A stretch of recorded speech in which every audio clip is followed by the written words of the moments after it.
Hey everybody, Adam Savage and Norm Chan. We're at Propstore and they have left us to our own devices. So we went through the rafters and pulled out some stuff we wanted to talk about. Oh my gosh. When they shared the auction catalog, this is that live auction they have coming up at the end of March. I noticed there was a whole section on Star Trek miniatures. Yeah. And not just like one ship here or there, they have a bunch. And they've brought a few out for you and I to take a look at.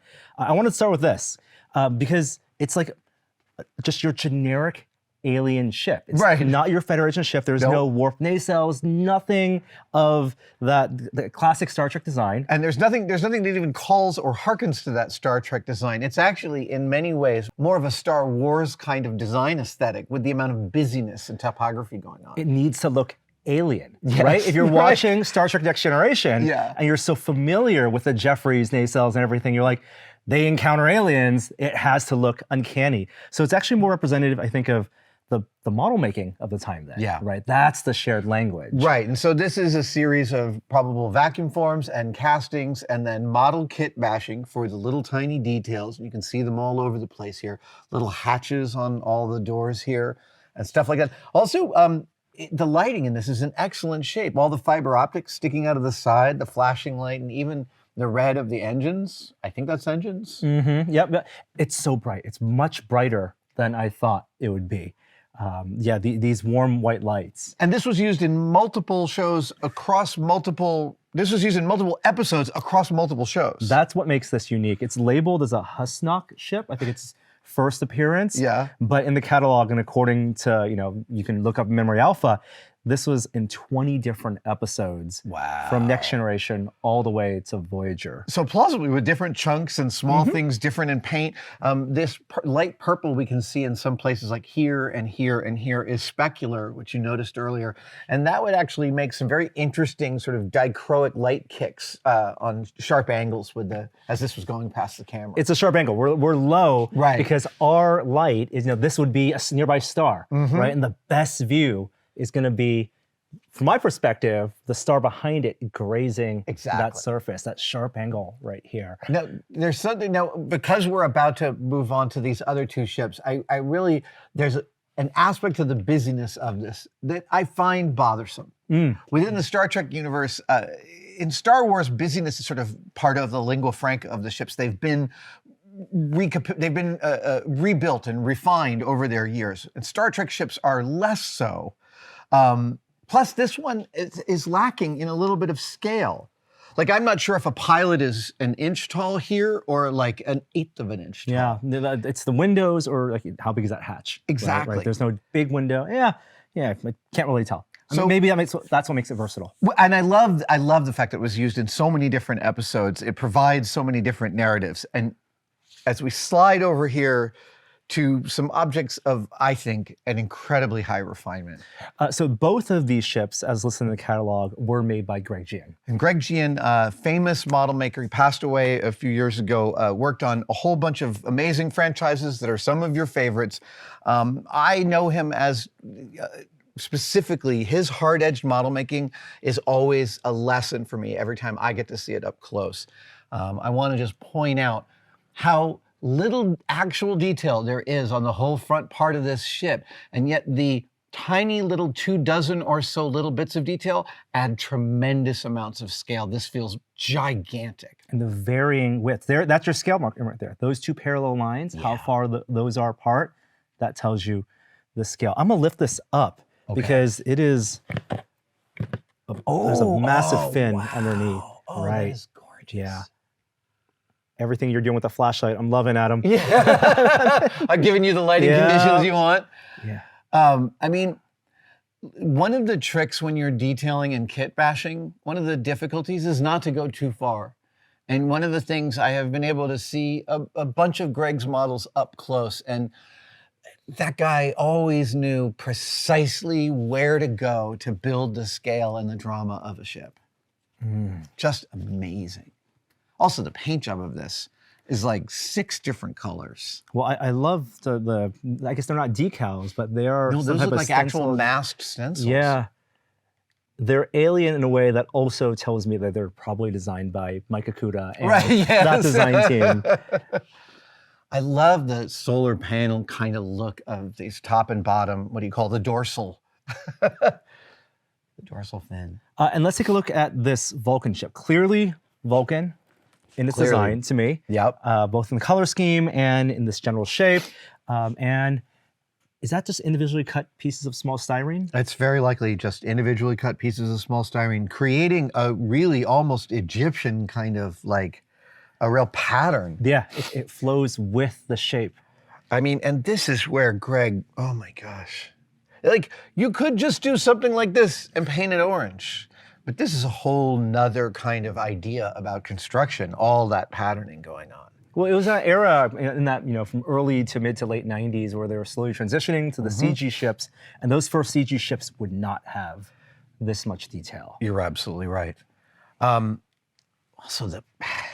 there's this other thing about Greg's work is that it comes across as incredibly crisp. Like all of his lines are very sharp, and that also helps sell a huge amount of scale. When I say sharp, I even mean like these transition edges around here, they have been carefully worked for their sharpness, so that that communicates scale. But it's kind of like when we saw like the Tron helmets, or it's just individually cut pieces of vinyl. None of this is machine cut. Yeah. You can tell the overlapping pieces of tape. Yes. Right there. But even though it's overlapping, you have the perfect angles. Look at that right angle. The tape doesn't overlap in a way that betrays the fact that it's two pieces of tape. Yeah. You have to get really, really up close to see that. I have to admit to you that if I was building this ship, I would have probably added some stuff here to this big empty plane, and it wouldn't have been the right call, Ripley. And so it's really remarkable to see all these together. Yeah, they're much bigger in person. Yeah.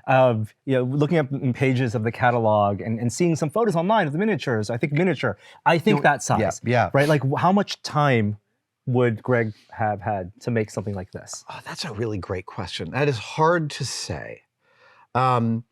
Usually for a filming model, you usually have a reasonable amount of time to execute, but I honestly I'm not sure I could even speculate. This could be the kind of thing he could execute in 2 weeks. It could be 2 months. And they were doing it's hard to say. Many more episodes, right? Yeah. A year, 24 per season. Yeah. And many ships, that's why they had to reuse some. But yeah, I know they work fast. I know they work late nights for that stuff. And they're looking for lots of efficiencies, like this texture here of like basically what is sort of like a scale tile wall from Plastruct is used on the inside of this entire thing, creating these panels that break up the detail on the inside of this. With a little more reflectivity in that paint. A little more of a kick. Yeah. And every one of those every time you get an extra little kick of light, it sells you extra scale. It's all airbrushed then, this finish. It looks like it is. It looks to me very much. Yeah, the blast marks are great. And different kinds of blast marks. Yeah. It's not like a heavy wash, an oil paint wash. No. I don't think anyone would ever take the time to do that. Okay, so there are these ships. There are more, but there is one more that I want to take a look at. Okay. Can we bring it in? Yeah, let's go. Okay. Let's talk about this guy. We're getting a really amazing gamut here because the last 3 ships were amazing and an incredible lesson, but I don't even know what this one is. Well, it says Voyager, and the crate says Voyager Proto. It looks like a Voyager ship. It's not the Intrepid class Voyager that we know from the show. I've seen photos of this posted on Reddit and other places, but this is a study model, a concept physical study that was almost going to be the design for the Voyager. For production. So they could talk about the ship and talk about shots and talk about the topography of the ship and how, wow. Yeah, 48 inches, Rick Sternbach made this, and it's lightweight. This is foam and Bondo. Oh, wow. Right? I shouldn't touch it. So sorry. But it weighs like 5 pounds. Yeah. Obviously very different than what we ended up with for the show, but you see a lot of the same design philosophies. I think the saucer is a little sharper, so more of that arrowhead style, which I think Rick Sternbach designed. There was an episode, do you remember Andy Dick was in USS Voyager? Oh my God. He was? It was the hologram? Yes, very briefly. Message in a Bottle was the episode. There was a USS Prometheus concept ship, and I think Sternbach repurposed this design for that Prometheus. Nacelles point down, which is very much like a runabout from Deep Space Nine, but scale-wise, this tells you actually, judging by the size of the windows, that Voyager is a much smaller ship Than they originally No, planned. than Enterprise. Oh, right. Enterprise, Yes. the windows are real small. Yes, they are. Yeah. So this is 1/240th scale, I believe. Wow. A concept model. What a phenomenal thing, not only to have been made, but the idea that this lasted. This was not built to last for decades. No. I can see this is like spackling compound over foam and a tremendous amount of tape. You were asking me how long Greg Jein would have taken to build one of those models, and I couldn't answer, but I can tell you that like concept models like this, you get like 2 weeks. That's it. Like you get a truncated amount of time to deliver something. And I mean, when I built some concept models for Lucasfilm, I remember Doug Chang being like, saying to me and my partner who was going to make the thing, he's like, George looks at a lot of really nice models. That's how that was put to me. And like, you're going to want to make a really nice model. Yeah. And this is, I mean, it's quick and dirty, but also it shows a lovely amount of clear refinement. Well, and I'll tell people out there watching, this is very blue, much bluer than the images. If you Google, the Voyager Rick Sternbach concept model, the photos you find online have it more gray. But it's the same ship, the same registry number that isn't the actual Voyager registry number. Right. Voyager NCC 73602. 602. That's the one just for this concept model. But yeah, this is I've never thought we'd see this. These, again, like I said, this kind of thing is not built to last and usually doesn't. Yeah. All of the pinstripe tape used to make the panel marks here. Some underneath that blue, some on top of the blue.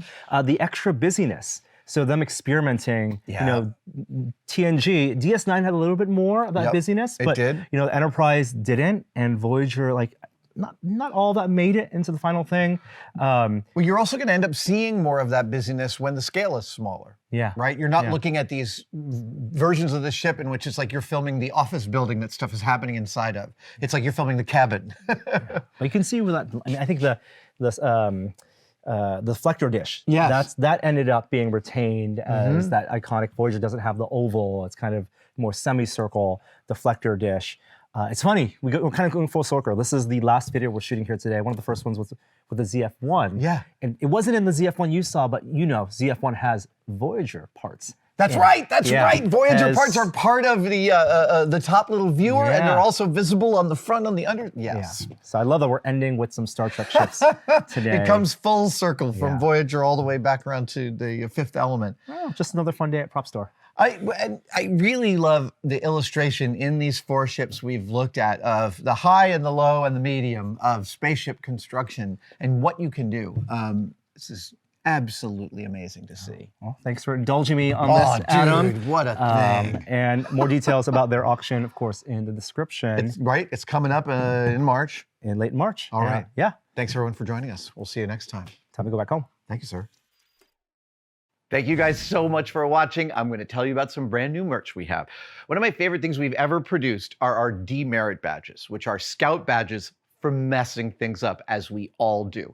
They're bestsellers, and we started out selling them as patches, then we moved to stickers, and now, ladies and gentlemen, we have demerit badge magnets for your fridge or your machines, and we started out with a 4-pack of our greatest hits. You can find these right now at tested-store.com.